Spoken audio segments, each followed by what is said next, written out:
பிரியமானவர்களே, இயேசு கிறிஸ்துவின் நாமத்தில் உங்களை நான் வாழ்த்துகிறேன். எப்படி இருக்கீங்க? இன்னைக்கு சோர்ந்து போயிருக்கீங்களா?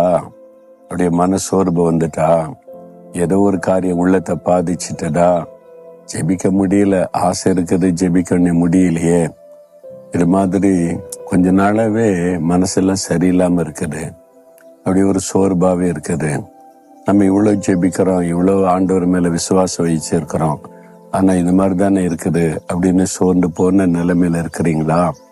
உங்களோடு தான் இன்றைக்கு ஆண்டவர் பேசுகிறார். என் மகனே, என் மகளே, சோர்ந்து போகாத, ஜெபத்துல சோர்ந்து போகாத, நிச்சயமா முடிவு உண்டு, உன் ஜெபத்துக்கு பதில் உண்டு அப்படின்னு கர்த்தர் உங்களை தேற்றுகிறார். இன்னைக்கு பாருங்க, எரேமியா 31:25 ஆண்டவர் எப்படிப்பட்டவராம்? நான் விடாய்த்த ஆத்மாவை சம்பூர்ணமடைய பண்ணி தொய்ந்த எல்லா ஆத்மாவையும் நிரப்புவேன்.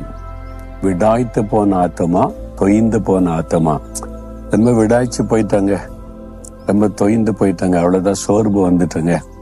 ஒன்னு இப்ப உற்சாகமே இல்லை, ஜெபிக்கணும், பைபிள் வாசிக்கணும், ஏதோ கடமைக்கு ஜெபிக்கிறேன் போற, அவ்வளவுதான். எல்லாம் இப்படிதானே இருக்குது. இந்த மாதிரி விடாய்த்து போன நிலைமையில, அப்படியே சோர்ந்து போன நிலைமையில இருக்கீங்களா? நான் உங்களை பலப்படுத்துவேன், உங்களை நிரப்புவேன்னு ஆண்டவர் சொல்றார். அப்படி ஆண்டவர் விட்டுற மாட்டார்.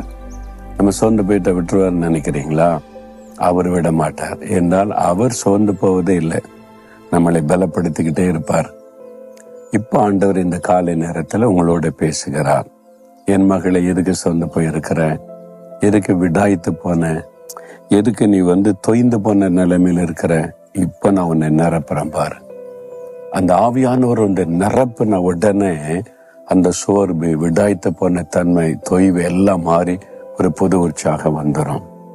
நான் பார்த்திருக்கிறேன், சில சமயத்துல 2-3 நாள் எல்லாம் ஒரு ஜெபத்துல உற்சாகமே இருக்காது. ஆனா நம்ம ஜெபிக்கணுமே, அதில் பைபிள் வாசிப்போம், ஜெபிப்போம், ஒரு உயிர் இல்லாத மாதிரி சில சமயம் ஃபீல் பண்ணுவீங்கல்ல. சில நாள் ஆண்டவரோட பேசி அவருடைய பிரசனத்தை உணர முடியுது, எவ்வளவு களி கூறுதல். அப்படி இல்லையே, இப்ப சொய்ந்து போயிட்டு அப்படியே மன சோர்ந்து போகுது. என்னடா ஜெபம், என்னடா அப்படின்ற மாதிரி ஆகிறது. அது மாதிரி ஆயிட்டீங்களா? சில நாள் அப்படி 2-3 நாள் வரைக்கும் அப்படிலாம் ஆயிருக்குது. அப்புறம் சொல்ல, ஆண்டவர் எனக்கு ஜெபிக்க மனமே வரமாட்டேங்குது, பைபிளை தியானிச்சா ஒரு உற்சாகமே இல்லை, ஆனா உங்க பாத்துல நான் உட்கார்ந்துருக்கிறேன் அப்படின்னு என்னுடைய ஜபாரிக்குள்ள போய் உட்கார்ந்துரும். அவ்வளவுதான், சும்மா அமைதியா உட்கார்ந்துருப்பேன். அவரை நினைத்து கொண்டு சொல்லிடுவேன் மனம் திறந்து, நான் சோர்ந்து போயிருக்கிறேன், என்னன்னு தெரியல, மனசுக்கெல்லாம் ஒரு மாதிரி இருக்குது ஆண்டவரே, ஒரு உற்சாகமாலாம் இல்லை, ஆனா உங்களுடைய பாத்துல உட்கார்ந்து இருக்கிறேன் அப்படின்னு உட்கார்ந்துருந்தா கொஞ்ச நேரத்துல ஒரு அனாயிண்டிங் இறங்கும் பாருங்க.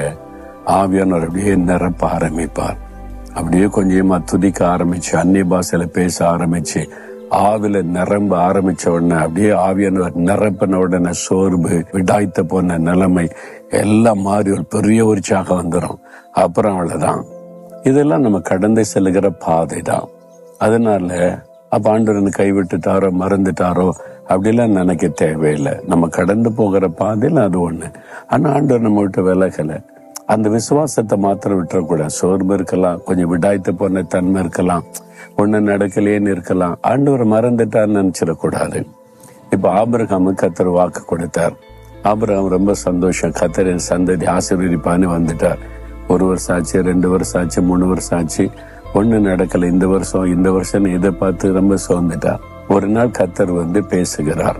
ஆபிரகாமே, நீ பயப்படாத, நான் உனக்கு கேடகமும் மகா பெரிய பலனுமா இருக்கிறேன் அப்படின்னு பேசுகிறார். உடனே ஆபிரகாம், அப்படியோ ஆண்டவர் எனக்கு கேடகமா, கர்த்தரே நின்னு பேசுறீங்களே, சந்தோஷப்படல. ஆமா, எனக்கு என்ன தருவீங்க ஆண்டவரே? நான் தான் பிள்ளை இல்லாம இருக்கிறேனே, யாரோ ஒருத்தனே குடும்பத்துக்கு எஜமான் மாதிரி நடந்து கொள்றான். ஆண்டவர் பேசினது என்னது? ஆபிரகாம் சொல்ற வார்த்தை என்னது பாத்தீங்களா? ஆண்டவர் சந்தோஷமா பேசுறார். நானுக்கு இருக்கிற ஆபிரகாம் கேடகமா இருக்கிறேன், பலனா இருக்கிறேன்னு சொன்னா, ஆமா, இருந்து என்ன பிரயோஜனம் அப்படின்னு அப்ப விடாய்த்து போயிட்டார், சோர்ந்து போயிட்டார். ஆண்டவர் பார்த்தோன்னே, என்ன நான் உன்னை சந்திக்க வந்திருக்கிறேன், எவ்வளவு பெரிய தேவன், நான் ஒண்ணு பேசுனா நீ ஒண்ணு பேசுற போட அப்படின்னு ஆண்டவர் போயிடல. ஆண்டவர் புரிந்து கொள்ளுகிற தேவன்.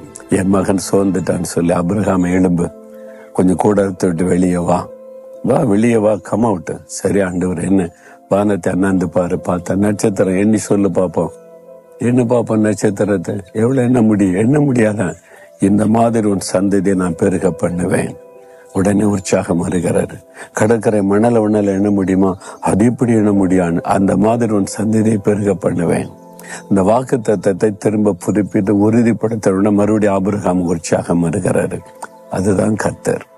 அவர் நம்மளை சோர்ந்து போயிட்ட உடனே விட்டுட்டு போயிட மாட்டாரு. நீ எப்படியும் போ, இப்படிதான் இருக்க அப்படின்னு போக மாட்டார். இல்ல மகனை எழும்பு, இல்ல மகளை எழும்பு, நான் இருக்கிறேன், வா. விடாய்த்து போயிட்டியா, சோர்ந்து போயிட்டியா, நான் உன்னை நிரப்பி பலப்படுத்துறேன்னு.